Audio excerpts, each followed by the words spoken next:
السلام علیکم ورحمۃ اللہ وبرکاتہ۔ رب اشرح لی صدری ویسر لی امری واحلل عقدۃ من لسانی یفقہوا قولی۔ اللہم فقہنا فی الدین، اللہم انی اسألک علما نافعا وعملا متقبلا ورزقا طیبا۔ میں نے آپ کو بتایا تھا کہ اللہ تعالیٰ کو محسنین بہت پسند ہیں۔ ان کے کچھ ایسے کام تھے جس کی وجہ سے وہ جنت میں پہنچے، اور محسن احسان کرنے والا، تو ان کی کچھ صفات ہیں، ایسے ہی تو نہیں جنت میں پہنچ گئے نا۔ ان خصوصیات کو آج دیکھتے ہیں۔ بسم اللہ الرحمن الرحیم۔ کانوا قلیلا من اللیل ما یہجعون۔ یہ رات میں بہت کم سوتے تھے۔ کم سونے کا مطلب کیا ہے؟ کہ یہ رات میں اٹھ کر اللہ تعالیٰ کی عبادت کیا کرتے تھے۔ ایسے نہیں کہ بس سوئے تو اب جب دل چاہے گا تو اٹھیں گے۔ جس نے اپنا اسکیجول ایسا بنایا ہو نا کہ اس کو ہو کہ مجھے تہجد کو اٹھنا ہے، اس کو رات کو جلدی سونا پڑے گا نا، اس سے اپنی روٹین چینج کرنی پڑے گی۔ اچھا، انسان اب ساری رات اگر ٹی وی دیکھے وہ بھی کم ہی سوتا ہے، یا کلب میں گزارے یا دوستوں کے ساتھ گپ شپ میں گزارے وہ بھی کم ہی سوتا ہے۔ یہاں مراد جو اللہ تعالیٰ کے سامنے کھڑا ہو کر اس کی عبادت کرے وہ مراد ہے۔ اور آپ صلی اللہ علیہ وآلہ وسلم اتنی دیر اللہ تعالیٰ کے حضور کھڑے ہو کر عبادت کرتے تھے کہ آپ صلی اللہ علیہ وآلہ وسلم کے پاؤں سوج جاتے تھے۔ اللہ تعالیٰ کو خود کہنا پڑتا تھا کہ آپ کم کر دیں، تھوڑا کم کر دیں۔ آپ صلی اللہ علیہ وآلہ وسلم نے فرمایا نا کہ اللہ تعالیٰ کے نزدیک سب سے پسندیدہ روزہ داؤد علیہ السلام کا ہے، وہ ایک دن رکھتے تھے اور ایک دن نہیں۔ اور اللہ تعالیٰ کے نزدیک سب سے زیادہ پسندیدہ رات کی نماز داؤد علیہ السلام کی نماز ہے۔ وہ کیسی نماز پڑھا کرتے تھے؟ وہ آدھی رات تک سوتے تھے، پھر 1/3 نائٹ کو کھڑے ہو کر قیام کرتے تھے، اور رات کا جو پھر باقی حصہ تھا وہ سو جاتے تھے۔ جیسے اب 6 گھنٹے کی رات ہے تو 6 گھنٹے کا آدھا کتنا ہوا؟ 3 گھنٹے۔ تو 3 گھنٹے سو کر پھر اٹھ جاتے تھے اور تہائی رات نماز پڑھی۔ 6 گھنٹوں کے تہائی کتنے ہوئے؟ 2 گھنٹے۔ 2 گھنٹے نماز پڑھی، پھر چھٹے حصے میں پھر سو گئے، اور چھٹا حصہ کیا ہوگا؟ 6 گھنٹے کا 1 گھنٹہ، تو 1 گھنٹہ سو کر پھر فجر نماز کے لیے اٹھ گئے۔ یہ فیورٹ ٹائم ہے، اللہ تعالیٰ کو سب سے زیادہ پسندیدہ ہے۔ ویسے تو اور وقت بھی تہجد پڑھ سکتے ہیں، مگر رات کے پچھلے پہر میں نماز پڑھنا یہ اللہ تعالیٰ کو بہت ہی پسند ہے۔ حسن بصری نے فرمایا ہے کہ رات کے پچھلے پہر سحری کے وقت دعا کا قبول ہونا زیادہ ایکسپیکٹڈ ہے۔ اور یہ دنیا میں کیا کرتے تھے؟ وَبِالْأَسْحَارِ هُمْ يَسْتَغْفِرُونَ۔ سحری کے وقت وہ استغفار کرتے تھے۔ ظاہر ہے وہی کھڑا ہوگا استغفار کے لیے نرم گرم بستر سے جس کو گناہوں کا بوجھ محسوس ہوگا کہ اس کو چین نہ آئے، جس کو احساس ہوگا نا کہ میرے گناہ بہت زیادہ ہے، مجھے اسی وقت آخری پیر اٹھ کر معافی مانگنی ہے۔ جس وقت خود اللہ تعالیٰ فرماتے ہیں کہ کوئی ہے جو مجھ سے مانگے تو میں اس کو عطا کر دوں، کوئی ہے جو مجھ سے بخشش مانگے اور میں اس کو بخش دوں۔ یہ وہ لوگ ہیں جو نیکیاں کر کر کے بھی ڈرتے رہتے تھے، استغفار معافیاں مانگتے رہتے تھے اللہ سے۔ اور ان کی تعریف نا اللہ تعالیٰ نے سورہ آل عمران میں بھی کی ہے کہ یہ سحری کے وقت استغفار کرتے ہیں، یعنی فجر سے پہلے کا وقت۔ جس وقت ہم سحری کھاتے ہیں نا، یہ وہ وقت ہوتا ہے جب انسان کو بڑی میٹھی نیند بھی آتی ہے۔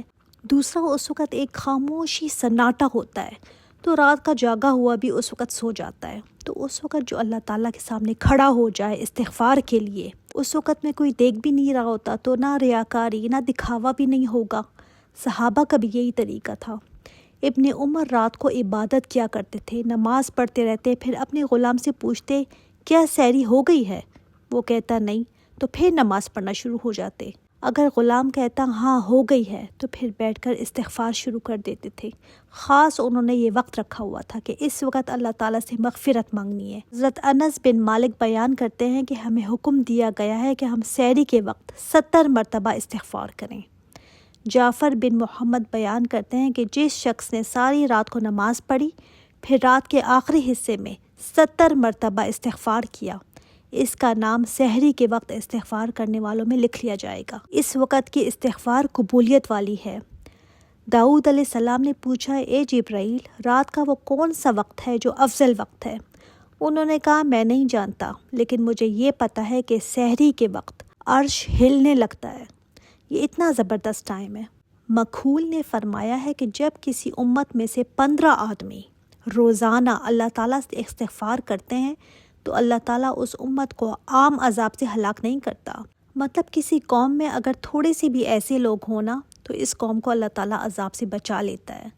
آپ صلی اللہ علیہ وآلہ وسلم نے فرمایا کہ اللہ تعالیٰ فرماتا ہے کہ روح زمین والوں کو میں عذاب دینے کا ارادہ کرتا ہوں، میرا ارادہ ہوتا ہے کہ عذاب دوں، پھر اچانک میں اپنے گھر کو آباد کرنے والوں کو دیکھتا ہوں، یعنی جو مسجدوں کو آباد کرتے ہیں ان کو دیکھتا ہوں، ان لوگوں کو دیکھتا ہوں جو مجھ سے محبت کرتے ہیں، اور ان لوگوں کو دیکھتا ہوں جو نماز تہجد پڑھتے ہیں، اور ان لوگوں کو دیکھتا ہوں جو سحری کے وقت استغفار کرتے ہیں، تو میں اپنی زمین والوں سے عذاب کو دور کر دیتا ہوں۔ یعنی اگر ایسے لوگ نہ ہونا زمین پر تو زمین پر کب کا اللہ کا عذاب آ جائے۔ تو یہ لوگ ان کے اسکیجول ایسے ہوتے ہیں کہ تھوڑا آرام کرتے ہیں، رات میں پھر جلدی سوئیں گے، تبھی تہجد ٹائم میں اٹھ سکیں گے نا۔ اس لیے آپ صلی اللہ علیہ وآلہ وسلم عشاء کے بعد بہت زیادہ باتوں کو پسند نہیں فرماتے تھے۔ ہاں، اگر کوئی مہمان آپ کے یہاں ٹھہرا ہوا ہو، یا آپ علم کی تعلیم کوئی لے رہے ہوں، یا کوئی مجبوری ہے اور بات ہے، اس کے علاوہ بے وجہ فضول ٹی وی لگا کر راتوں راتوں تک بیٹھے رہنا، باتیں کرنا، ہلے گلے کرنا، اب یہیں سے پتہ چل جاتا ہے نا کہ دنیا میں یہ کیسے لوگ تھے۔ ایسا تو نہیں ہوگا نا کہ قیامت آتے ہی ولی اللہ بن جائے۔ تو یہی خود کو چیک کریں کہ میں اپنے دن رات کیسے گزارتی ہوں، میری روٹین کیا ہے، تبھی کچھ امید کر سکتے ہیں نا۔ اچھا، کچھ لوگ کہتے ہیں کہ ہم تہجد کے وقت دعا تو کرتے ہیں لیکن دعا قبول نہیں ہوتی۔ تو دیکھیں، دعا قبول ہونے کے کچھ شرائط ہیں۔ پہلے تو دل و دماغ حاضر ہو، یہ نہیں کہ اب میں نے سن لیا تو تہجد میں تسبیح لے کر بیٹھ گئی، دماغ کچھ اور سوچ رہا ہے، دل کہیں اور ہے، لیکن تسبیح کے دانے بس میں گھما رہی ہوں۔ پھر آپ کے کپڑے پاک ہوں، روزی آپ کی پاک حلال جگہ سے آ رہی ہو۔ پھر یہ کہ کوئی ایسی دعا نہ ہو جو گناہ کی دعا ہو، کسی رشتے کو کاٹنے کی دعا ہو، اور پھر دعا کی قبولیت میں جلدی نہ کریں۔ اللہ تعالیٰ سے جو آپ مانگ رہے ہیں ہو سکتا ہے وہ آپ کے لیے بہتر نہ ہو، تو وہ آپ نے جو دعا مانگی ہے وہ ضائع تو نہیں جاتی۔ اللہ تعالیٰ آپ کو اس کی جگہ کوئی اور خیر عطا فرما دے، یا آپ سے کوئی آفت آنے والی ہو، کوئی حادثہ آ رہا ہو، کوئی بیماری، آپ کو اس سے بچا لے۔ کہا جاتا ہے آدم علیہ السلام کی توبہ 300 سال بعد قبول ہوئی تھی، اور ابراہیم علیہ السلام نے جو دعا کی تھی آپ صلی اللہ علیہ وآلہ وسلم کے لیے کہ اللہ مکہ میں ایک نبی کو بھیج، تو تقریباً 2500 سال بعد یہ دعا قبول ہوئی تھی۔ کب کہ ابراہیم علیہ السلام فوت ہو چکے، کب کہ ان کے بیٹے فوت ہو چکے۔ 2500 سال کیا کوئی کم عرصہ ہوتا ہے؟ پیغمبر ہیں اور ان کی دعا کتنے عرصے بعد قبول ہوئی۔ تو یہ کبھی مت سوچے کہ رات کو میں نے یہ مانگا تھا تو بس صبح مجھے مل جائے، نہیں، ٹائم لگ سکتا ہے، اور ہو سکتا ہے کہ اس کے بدلے آپ کو کوئی اور خیر مل جائے، کوئی اور آفت آپ سے دور ہو جائے۔ پھر ان کی اگلی صفت کیا ہے محسنین کی؟ کوئی ہوائی مخلوق نہیں ہوتے، یہ انسانوں میں سے ہی ہیں، ہم بھی بن سکتے ہیں ایسے۔ اسی فہرست میں ہم اپنا نام بھی لکھوا سکتے ہیں۔ وَفِي أَمْوَالِهِمْ حَقٌّ لِلسَّائِلِ وَالْمَحْرُومِ، ان کے مالوں میں حق ہوتا ہے سوالی کے لیے اور محروموں کے لیے۔ سائل اور محروم میں کوئی فرق ہے؟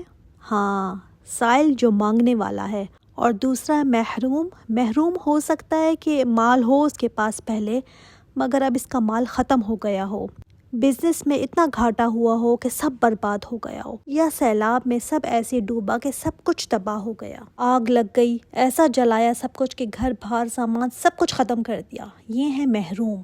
پھر وہ لوگ جیسے حضرت عائشہ رضی اللہ تعالیٰ عنہ نے فرمایا کہ ان کا کچھ سلسلہ کمانے کا ہے مگر اتنا نہیں ہے کہ کافی ہو جائے، یعنی ہینڈ ٹو ماؤتھ والے لوگ ہیں کہ گزارا بس چل جاتا ہے، اس سے زیادہ نہیں ہے۔ پھر محروم وہ بھی ہے کہ حاجت کے باوجود کسی سے سوال نہیں کرتا، لوگوں سے چپک کر کے مجھے دے دو، اللہ کے واسطے دے دو، نہیں، ایسے نہیں کرتا، بولتا ہی نہیں، ضرورت کا اپنا کسی سے اظہار نہیں کرتا، لیکن ان کے چہرے سے پتہ چل جاتا ہے کہ یہ ضرورت مند ہے۔ ہمارے ہاں جیسے ہوتے ہیں نا سفید پوش لوگ، ایسے لوگوں کو پہچاننے کی ضرورت ہوتی ہے، اس کے لیے بھی نظر چاہیے، تو یہ دونوں کو دیتے ہیں، سائل کو بھی اور محروموں کو بھی۔ اس کا مطلب جو فقیر مانگتے ہیں ان کو بھی کچھ نہ کچھ دے دو، کیونکہ اللہ تعالیٰ نے فرمایا ہے تمہارے مال میں حق ہے، سائل کا بھی حق کہا گیا ہے۔ یہ لفظ کتنا اہم ہے، رائٹ ہے ان کا۔ جیسے آپ سمجھتے ہیں نا کہ آپ کی اولاد کا حق ہے آپ کے مال میں، تو کس طرح سے دیتے ہیں اولاد کو؟ یا ماں باپ کا حق ہے آپ کے مال میں، یا بیوی کا حق ہے، تو ان کو ڈیگریڈ کر کے دیتے ہیں کیا؟ اسی طرح جو آپ کسی کی مدد کرتے ہیں تو حق سمجھ کر دیں کہ اللہ تعالیٰ نے میرے مال میں اس کا حق رکھا ہے، اب میں صرف اس کو اسی کا مال دے رہا ہوں۔ جتنا اللہ نے کسی کو ضرورت سے زیادہ دیا ہے نا، وہ اس لیے کہ اس میں دوسروں کا حق رکھ دیا ہے۔ ایک تفسیر میں بہت ہی پیاری مثال ہے کہ گائے بکری کے دودھ کو اللہ تعالیٰ نے زیادہ کر دیا ہے۔ کیونکہ اس میں انسانوں کا حصہ رکھ دیا ہے۔ اب دیکھیں نا، کتے بلی کا دودھ صرف اتنا ہی آتا ہے جتنا اس کے بچوں کو ضرورت ہے، مگر گائے کا دودھ کتنا زیادہ ہوتا ہے نا، کیونکہ اس کے بچوں کے علاوہ انسانوں کا بھی حصہ اللہ تعالیٰ نے اس میں رکھ دیا۔ تو جس کے پاس مال زیادہ ہے نا، وہ اس لیے کہ اس میں حق دوسروں کا بھی رکھ دیا، لیکن جو صرف اپنا مال زیادہ کرنے کے لیے دوسروں سے مانگتا رہتا ہے، آپ صلی اللہ علیہ وآلہ وسلم نے فرمایا کہ جس شخص نے اپنا مال زیادہ کرنے کے لیے لوگوں سے سوال کیا، وہ انگاروں کا سوال کر رہا ہے، چاہے سوال کم کرے یا زیادہ۔ اور آپ صلی اللہ علیہ وآلہ وسلم نے فرمایا کہ ایک شخص ہمیشہ لوگوں سے سوال کرتا رہتا ہے، حتیٰ کہ قیامت کے دن وہ اس حال میں آئے گا کہ اس کے چہرے پر گوشت کی ایک بوٹی بھی نہ ہوگی۔ استغفر اللہ، پتہ نہیں اس کا کیسا بھیانک چہرہ ہوگا۔